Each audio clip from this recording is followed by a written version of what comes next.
दशरथ के नयन को लेके गए, प्राण को लेके गए, राजा दशरथ के हृदय के टुकड़े को लेके जा रहे हैं। जैसे ही रास्ते में एक ताड़का नाम का राक्षस दिखा, भगवान ने उद्धार किया उनका। विश्वामित्र जी परम ज्ञानी हैं, तत्वदर्शी हैं, नैयायिक हैं, विद्वान हैं। ब्रह्म था कि जिनको मैं लेके जा रहा हूं असुरों की रक्षा के लिए, वो क्या मेरी रक्षा कर पाएंगे या क्या की नहीं। लेकिन जब देखा भगवान के प्रताप को, मन ही मन प्रणाम किया गुरुदेव ने। फिर क्या कहा कि आयुध सर्प समर्पिके प्रभु निज आश्रम आन, कंद मूल फल भोजन दिन्नि भगत हित जान। जितना आयुध था गुरुदेव के पास न, सब भगवान को समर्पण कर दिए कि अब तो जगत का पालनहारा आ गया, अब मैं क्या करूंगा इस शस्त्र को रख करके समर्पण कर दिया। सारी विद्याओं को दे दिया गुरुदेव ने, अब मेरा पालनहार आ गया है। आश्रम में गए, जो माखन मिश्री से जिनका भोग लगता था, महलों में जो शयन करते थे, गुलाब की सैया लगा करते थे, आज मेरे राम कहाँ बैठेंगे? कूस की चटाई पर हो। एक बार भी राम ने नहीं कहा रे गुरुदेव, मैं तो राजकुमार हूँ, चक्रवर्ती धर्म सम्राट राजा दशरथ का ज्येष्ठ पुत्र हूँ, उत्तराधिकारी हूँ अवध नरेश, आप मुझे कहाँ बैठा रहे हो? एक बार भी नहीं कहा मेरे राम ने। क्यों नहीं कहा? वो जानते थे कि गुरुदेव मेरे क्या है, सन्यासी है, त्यागी है, संत है, महात्मा है, अमलात्मा है, तत्वदर्शी है, आधुनिक सुख से परे है। उनको नहीं पता है कि राजर्षियों के घर में क्या होती है सुख सुविधा और हमारे यहाँ क्या है। जो हमारे यहाँ सुख सुविधा है उसी में मैं अपने राम को बिठाऊंगा। राम बैठ गए, तभी तो राम हुए ना। यदि कह देते, अपने पिता से आदेश दिलवा देते, तो मैं जहां पे जा रहा हूं वन में मेरी व्यवस्था करा दीजिए, क्या राजा दशरथ जी व्यवस्था न कराते? दास दासियां नहीं थी इनके पास, के वाहन नहीं थे, संपूर्ण संपदा से विश्वामित्र के आश्रम को सुसज्जित कर देते। लेकिन नहीं, राम को मर्यादा पुरुषोत्तम राम बनाना है, इसलिए सुख का त्याग करना पड़ा। कंदमूल फल खाए और वहीं जल पिए, आरो का जल नहीं मांगे कि हमारे यहाँ रहता है। जो था आश्रम में उसको उन्होंने पाया। यही आश्रम की मर्यादा है। आश्रम में आने के बाद लोग सुख संपदा को यदि ढूंढे, उनसे बड़ा जीवन का कोई दुर्भाग्य नहीं है। यदि सारी संपदा आश्रम में विद्यमान हो तो आश्रम घर न बन जाए। जब वो घर बन जाएगा फिर भगवान दूर हो जाएंगे वहां से।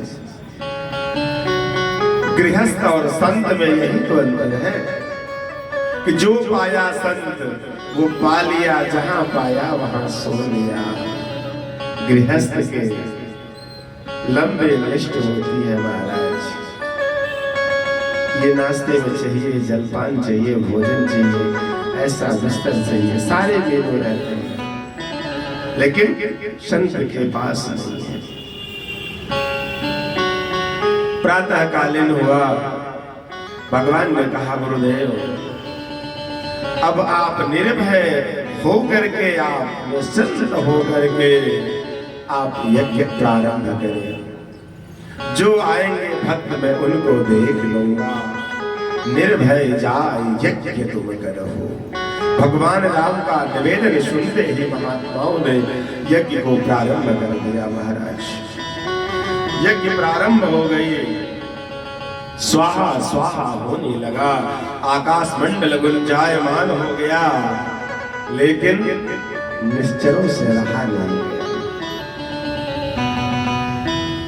क्रोध से व्याकुल हो गए, कह रहे कैसे यज्ञ हो गया, हमें पता नहीं चला, यज्ञ पूर्ण नहीं होने देंगे। गोस्वामी बाबा ने कहा कि सुनि मारे निशाचर क्रोधी, लई सहाय धावा मुनि द्रोही।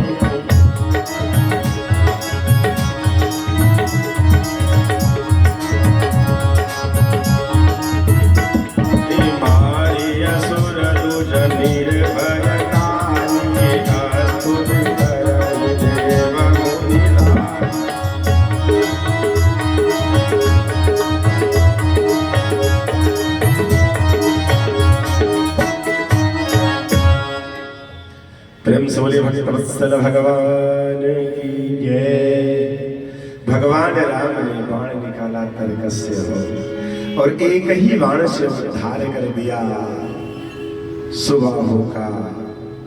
मारीच को नहीं मारा, चाहते तो दोनों को मार देते एक ही बाण से, नहीं मारा। एक कोस लिया और कोस के द्वारा प्रहार किया। विचार करना कि कुश कितना बलवान होता है वो, क्योंकि कुश का झटका लगते ही वो करोड़ों कोस जाके गिरा। कुश से झटका लगा, अथाह बलशाली वह राक्षस करोड़ों कोस जाके गिरा। ये है कुश की महिमा, जो आचार्य ब्राह्मण वृंद पूजा में संकल्प के लिए उपयोग करते हैं। संकल्प की प्रधानता इसीलिए है कि जब कुश में इतना सामर्थ्य है कि उपद्रवियों को करोड़ों कोस जाके फेंक सकता है, तो जो संकल्प आप पूजन में ले रहे हैं वह पूर्ण क्यों नहीं होगा।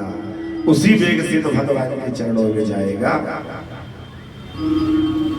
तो जब भगवान जहां स्वयं यज्ञ की रक्षा करने के लिए आते हैं महाराज, उस यज्ञ का विध्वंस कैसे संभव है। इसी यज्ञ का स्वप्न हमारे गुरुदेव भगवान ने देखा था, जो आज यज्ञ महोत्सव चल रहा है ना। इसी यज्ञ महोत्सव का आनंद लेने के लिए इस स्थान पर नींव खोदी गई थी, को दिन कब आएगा। और असुर अधम सतावई मोही, असुर भी आए, अधम भी आए, खल दुष्ट भी आए, सताने का संपूर्ण प्रयास किया। इतना ही नहीं, तन मन धन दे करके दुष्टों को उठाया, उत्साहित किया कि जाकर के यज्ञ विध्वंस करो। पहले तो लोग यज्ञ में आहुति के बजाय गंदी सामग्री डाल करके, हाड़ मांस लोथड़ा डाल के विध्वंस करते थे, लेकिन इस यज्ञ को विध्वंस करने के लिए यहाँ के कुछ जीव अपने बल का प्रयोग किए, सामग्री गिरा दिए, तोड़ दिए। क्या बिगाड़ लिए? अपनी ही जिंदगी बिगाड़े हो। ये बाबा का दरबार है, भगवान का दरबार है, स्वयं परम ब्रह्म परमात्मा यहाँ विद्यमान है। दो चार के हिलाने से गिराने से नहीं गिरेगा बेटो, ये बाबा का दरवाजा है। मेरे मूंछ वाले हनुमान जी महाराज का दरबार है ये। विगत वर्षों की तपस्या पूर्ण हुई है। भयंकर गिरी बाबा, मौज गिरी बाबा, अन्यान्य समाधिस्थ महापुरुषों की यह तपोस्थली है। इसको तुम हिला नहीं पाओगे। इसके लिए भगवान ने अपने भक्त को बुला लिया है। साधारण भक्त नहीं है कि हवा के झोंके से उड़ जाएगा। ये राम का दुलारा है, हनुमान का प्यारा है और महादेव की नगरी से आया है। साधारण नहीं है महाराज। जैसे ही देवताओं को पता चला कि भगवान ने असुरों का संहार किया, यज्ञ पूर्ण हुई, पुष्प वर्षा करने लगे। भगवान का भी स्वागत होता है। हम लोग भी मानसिक पुष्प वर्षा से भगवान का स्वागत करें कि प्रथम वन में आगमन हुआ है मेरे राम का।